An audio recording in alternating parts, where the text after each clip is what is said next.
My name is Venk Bellamkonda. I live here in Rochester. I function as an emergency doc.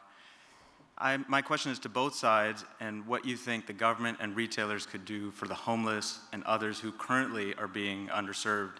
We've heard a lot about how the Middle America group has easy access in retail. What about the homeless people? I think that's a great question. And as we talk about transforming the healthcare system too, and we totally agree that government has a role in here too. And I think one place where we fail in this country that other countries do a much better job of is in our social care and in our social network and creating those safety nets. So I personally think that the government and retail should work together to figure something out like that. But I really do think that social care is really something that we really need to invest in. If I may add just briefly, I work as a physician. I used to work in homeless clinics in San Francisco, a city that is plagued by a significant homeless problem.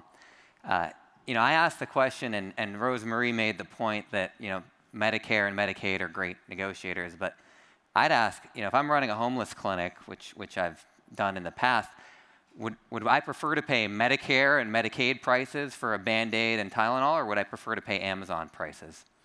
And I think that the change in the distribution that we can have is going to be meaningful, and it's going to allow us to provide better care for the poor, and it's going to free us up to invest further in our social safety programs, to expand Medicaid. Government has a very important role to play in the future of our system.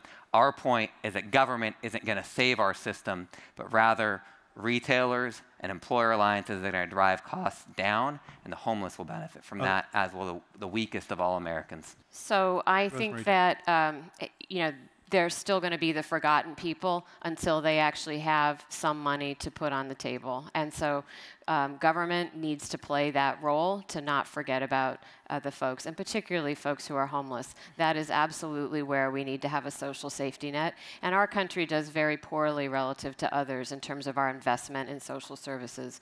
So that's something that we have to have the collective will to do.